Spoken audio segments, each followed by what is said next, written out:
Hey everyone, and welcome to The Explainer. Today, we're diving into a major speech from Indian Prime Minister Narendra Modi, which was basically a blueprint for where India is headed. So what's the big takeaway? Well, it really boils down to three core ideas: self-reliance, national security, and putting farmers first. Let's get right into it. So let's just step back for a second and think about the big picture here. The whole world of global trade is, well, kind of chaotic right now. You've got tariff wars, supply chains that are completely broken, and it's making every single country ask this exact question. How do you build a shield for your economy and your people? All right, so to really get India's strategy, we first have to understand the dangers it's trying to fight back against. And these aren't hypotheticals. These are very real pressures coming from the outside world. And the challenges we're talking about are incredibly specific. You've got things like tariffs imposed by the US, major supply chain headaches coming out of China, and of course, all the geopolitical heat around things like energy imports. These aren't just abstract ideas. These are the direct hits that are forcing this new vision forward. So what's the answer to all of this? Well, it comes down to one big idea: Swadeshi. At its heart, it's a strategy of national self-reliance.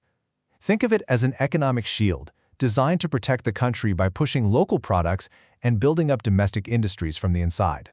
Okay, so let's dig into this economic shield a little more. How exactly is it being built, and what makes this time different from all the others? This quote from the Prime Minister really gets to the core of the whole philosophy. He's saying this isn't just about money, the rupee or the dollar. It's about building something more fundamental, more lasting, the actual capability to invent, to create, and to stand on your own 2 feet. Now you might be thinking, self-reliance. Haven't we heard this before in India? And you'd be right. But the reason for it, the motivation, has completely shifted. Yeah, this isn't some dusty old idea they just pulled off a shelf. The world is a much more volatile, unpredictable place now, and that means the strategy has to be fundamentally different to match it. So let's break this down. Back in 2020, in the middle of the pandemic, the plan was all about economic revival. But now, look at the shift. The focus is squarely on shielding India from external shocks, like those tariff wars. The approach has gone from just stimulus and internal reforms to getting citizens on board and making big strategic changes. And maybe most importantly, the whole tone is changed.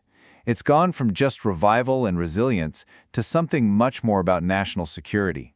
It's less about bouncing back and more about standing strong.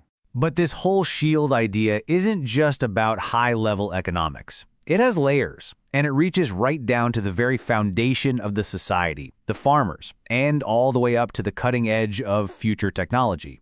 I mean, that is a really powerful and direct promise. So why does this matter so much? Well, think about it. Whenever countries get into these huge international trade negotiations, what's one of the biggest bargaining chips? It's always agriculture. This statement is basically saying that protecting that agricultural base is a red line, a non-negotiable. And this shield isn't just about protecting what exists today. It's about building for tomorrow, future-proofing the nation. I mean, just look at these goals: developing their own fighter jet engines, producing EV batteries locally, making their own semiconductors. Each one of these is a massive pillar designed to create technological independence so they don't have to rely on other countries for the absolute core technologies of this century. All right, pop quiz time. Let's see how much you know about India's economic history. This whole idea of self-reliance has really deep roots. Any idea which of the early 5-year plans first made that big push to replace imported goods with stuff made at home? And the answer is B, the second 5-year plan. So, what's the real takeaway here? It's that while today's strategy is custom-built for our modern, messy world, the core idea has been part of India's economic DNA for a very, very long time. Okay, so we've been talking about this shield as a metaphor for the economy. But here's where it gets interesting. The vision includes a plan for a literal, high-tech security shield. Yeah, check this out. It's actually called the Sudarshan Chakra Mission, and the goal is to build a real technological shield to protect critical public places. We're talking hospitals, railways, that kind of thing, by 2035. This is where that abstract idea of self-reliance becomes a very real physical defense plan. So look, if there's one thing you walk away with today, it should be this idea right here. The whole message is that Swadeshi isn't just a simple slogan about what you buy at the store.